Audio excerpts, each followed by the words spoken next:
और गजेंद्र चौहान अभिनेता इस वक्त हमारे साथ फोन लाइन पे जुड़े हैं। गजेंद्र जी, बॉलीवुड से एक ऐसी खबर सामने आ रही है कि बॉलीवुड के ही मैन, हिंदी सिनेमा के ही मैन, सबसे बड़े कलाकार धर्मेंद्र आज हमारे बीच में तो हम बड़ी उम्मीद लगा के बैठे थे जब उनके बेटे जो है उनको घर ले आए थे, और हमें लगा था कि काफी उम्मीद है, और इतने दिन भी 10-12-15 दिन उन्होंने निकाले उस वेंटिलेटर के ऊपर, तो हमें उम्मीद हो रही थी कि शायद रिवाइव हो रहे हैं। लेकिन आज ये दुखद समाचार आया तो बहुत ही दुख की बात है फिल्म जगत के लिए, उनके फैंस के लिए, पूरे कला प्रेमियों के लिए। तो मैं कहूंगा कि दूसरा धर्मेंद्र तो शायद नहीं आएगा कभी वापस, ना पैदा होगा, क्योंकि ऐसा कलाकार बहुत हैं फिल्म इंडस्ट्री में, लेकिन जमीन से जुड़े हुए कलाकार शायद ही विरले हैं।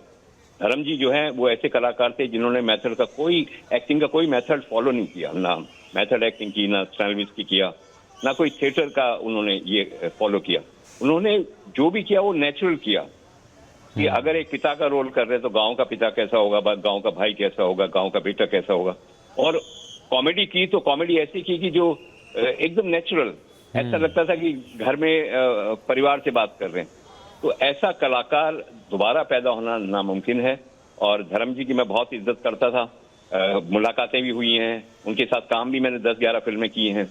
और मुझे याद है एक बार हम लोग एसएल स्टूडियो में शूटिंग कर रहे थे, धर्म जी और मैं बाजू बाजू में बैठे थे, तो एक बाप जो अपने छोटे बेटे को लेके जा रहा था, तो वो बेटे को खड़ा करके उसने पूछा कि इनको पहचानते हो, तो उसने कहा नहीं। तो धर्म जी ने बोला ये नई जनरेशन है, ये नहीं जानती है मुझे। तो वो आगे गया तो उस बाप ने उसको बोला ये बॉबी देओल के फादर हैं। तो वो भाग के आए वापस, तो आके बोलता है धर्म जी को कि आप बॉबी देओल के डैडी हो? बोले हाँ। तो मतलब देखिए जनरेशन टू जनरेशन कैसे गैप हो जाता है। लेकिन धर्म जी एक सदाबहार कलाकार रहे हैं, उन्होंने हर रोल को बखूबी से निभाया है। मेरे बेटे के फर्स्ट बर्थडे पे वो आए थे, रात को 3:30 बजे चल के आए। तो मतलब मैं कैसे भूलूंगा उस आदमी को जिसने इतना हमारा साथ दिया। मेरी वाइफ कोरियोग्राफर, उन्होंने बहुत सारे गानों में उनको कोरियोग्राफ किया है, और वो हम लोग घर भी गए हैं, उनसे मिले हैं, उनके साथ उन्होंने शेर और शायरी सुनाई का उनका बहुत शौक था। उन्होंने बहुत प्यार से हम लोगों को खाना खिलाया है, लस्सी पिलवाई, पंजाब की लस्सी पिलवाई। तो ऐसा जमीन से जुड़ा हुआ कलाकार दोबारा पैदा होना नामुमकिन है। मैं तो कहूंगा कि उनकी फैमिली को शांति प्रदान करे परमात्मा, और मेरी ओर से, मेरे परिवार की ओर से उनको श्रद्धांजलि है। I will miss him forever. Gajendra साहब, अभी मुकेश खन्ना साहब बात कर रहे थे, और जैसा आपने बताया कि वो ऐसी ही जिंदा दिल छवि वाले थे, चाहे खाना खिलाना हो या लोगों से मिलना हो, वो इसी तरह से एक पॉजिटिव वाइब देते थे। लेकिन आज धर्मेंद्र साहब हमारे बीच नहीं हैं, लेकिन उनकी यादें हमारे बीच हैं। लेकिन धर्मेंद्र साहब की कोई याद आप बताना चाहें जो आपके जहन में हमेशा जीवंत रहेगी? देखिए, मैं हमेशा पढ़ता भी हूँ मैगजीनों में, मीडिया के थ्रू भी सुनता हूँ कि शाहरुख खान को पहला ब्रेक हेमा जी ने दिया था। अगर मैं इसको सही तरीके से रखूं तो शाहरुख खान का पहला नाम रिकमेंडेशन धर्म जी ने किया था। मुझे याद है मैं हेमा जी के साथ स्टेज शो किया करता था, तो हम हेमा जी के घर पे रिहर्सल कर रहे थे, तो धर्म जी आ गए। तो हेमा जी मुझे बोली गजेंद्र इधर आ जाओ, चाय पियेंगे। सामने वाले सोफे पे धर्म जी और हेमा जी बैठे थे, इधर अकेले सोफे में बैठा था। तो हेमा जी बहुत परेशान थी, दिल आशना लॉन्च कर दी थी, और जिस एक्टर को उन्होंने साइन किया था उसकी डेट नहीं मिल रही थी। तो धर्म जी ने बोला क्यों परेशान होती हो, मैं तुम्हें एक ऐसा एक्टर देता हूँ जो बहुत बढ़िया काम करता है। तो उन्होंने कहा कौन? बोले वो टीवी में एक आता है, मैंने देखा है, वो फौजी नाम का सीरियल है, उसमें देख, क्या मुझे तो लगता है फ्यूचर का अमिताभ बच्चन है वो। तो हेमा जी गुस्सा कर गई कि टीवी एक्टर मेरी फिल्म का हीरो होगा, कभी नहीं हो सकता। उसने कहा एक बार ट्राई तो करके देख। दैट इज, ये धर्म जी के मुंह से निकला था पहली बार। और फिर हेमा जी ने शाहरुख को दिल्ली में कांटेक्ट किया, उनको बुलाया, उनका इंटरव्यू लिया, जो भी बातें हुई, और उस तरह से उनको साइन किया गया। तो मैं तो ये कहूंगा कि शाहरुख खान का जो कैरियर है वो धर्म जी के उस शब्द पे टिका हुआ है जहां धर्म जी ने पहली बार हेमा जी को रिकमेंड किया था। मैं इसका साक्षी हूं। तो इतना बड़ा इंसान, इतना बड़ा एक्टर किसी का नाम रिकमेंड करे एक टीवी एक्टर का, बहुत बड़ी बात। ये बहुत बड़ी बात है गजेंद्र जी, वाकई वो हमारे साथ, हमारे जीवन में ऐसे ही अमर रहेंगे जैसे आपके जीवन में वो हमेशा जीवंत रहेंगे। मधुर भंडारकर साहब भी हमारे साथ जुड़ गए हैं। मधुर जी, धर्मेंद्र साहब हमारे बीच नहीं हैं, एक युग का अंत है, एक ऐसे किरदार का जाना है जो हमेशा हमारी यादों में रहेंगे। हेलो जी मधुर जी। हाँ, जब आज पता चला कि धर्म जी हमारे बीच में नहीं रहे, बहुत ही दुख हुआ। उनका योगदान, उनका कंट्रीब्यूशन हमेशा याद रह जाएगा। उनकी जो सिनेमा उन्होंने पिक्चर में काम किया इतने वक्त,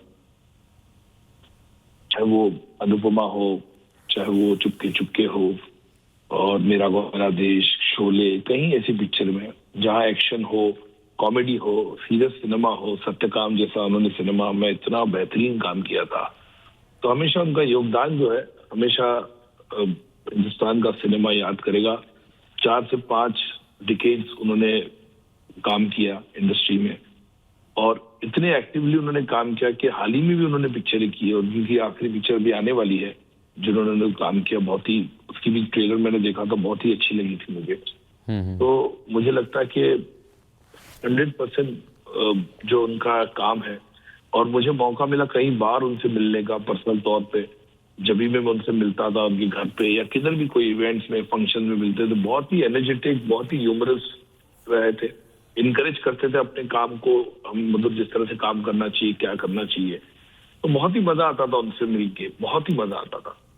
मधुर जी, कभी अभी हाल ही में उनसे मुलाकात हुई हो, कोई ऐसी बातचीत हुई हो जो आपको अभी याद हो, आप हमें बताना चाहें कि ऐसी कौन सी बात जो आपके उनके बीच हुई हो और कभी लोगों के बीच ना आई हो, और आप उस बात को याद करके आज इस दुख के मौके पर भी हंस पड़े? हाल ही में नहीं, मेरी कुछ कम से कम मेरे ख्याल से एक साल पहले मेरे ख्याल से फोन पे बात हुई थी, और एक भी नहीं 8-9 महीने पहले बात हुई थी, जब वो फार्म हाउस में थे। कोई मेरे दोस्त थे जो उनकी कॉमन फ्रेंड थे, मेरे भी कॉमन, तो वो वहां पे थे, तो उन्होंने मेरी बात कराई थी फोन पे। और मैं अक्सर उनको विश करता था उनके जन्मदिन पे, हमेशा कुछ भी, जैसे दिवाली हो गया, ऐसी कुछ चीज होती थी, न्यू ईयर होता, उनको विश करता था मैं, और हमेशा संपर्क में थे। उनके रील हमेशा हम देखते थे इंस्टाग्राम पे, वो जो अपने फार्म हाउस का डालते थे रील जो होता था, बहुत ही अच्छा लगता था उनको देखकर। वो सबसे बातचीत करते अपने फैन से, चाहे वो खाने की बात हो, चाहे वो फल होता था वो जो वहाँ पे वो उगता था उनके फार्म हाउस में, तो बहुत ही अच्छा लगता था ऐसी चीजों को देख। इतने जाबाज, इतने बहुत ही एनर्जेटिक धर्म जी गए। वाकई मधुर जी, बहुत बड़ी बात है, और एक ऐसी ही शख्सियत हैं। बहुत धन्यवाद हमसे बात करने के लिए। इस कठिन समय में आपने, गजेंद्र जी ने भी कहा है कि शोक संतप्त परिवार के साथ हैं आप, और परिवार को शक्ति दे, उनके प्रशंसकों को शक्ति मिले, लेकिन उनकी फिल्म्स, उनकी अदाकारी, उनका वो किरदार जो उन्होंने फिल्मों में निभाया, उनका वो किरदार जो असल ज़िंदगी में निभाया, वो हमेशा हमारे बीच रहेगा। 8 दिसंबर 1935 को एक शिक्षक परिवार में जन्मे धर्मेंद्र साहब ने जो सोचा वो करके दिखाया अनामिका। उन्होंने कहा कि मैं हीरो बनूंगा दिलीप कुमार साहब की मूवी देख के, और एक स्टार के तौर पर उन्होंने अपने आप को स्थापित किया, और आज हमारे बीच में वो नहीं है। 89 साल की उम्र में उन्होंने अंतिम सांस ली।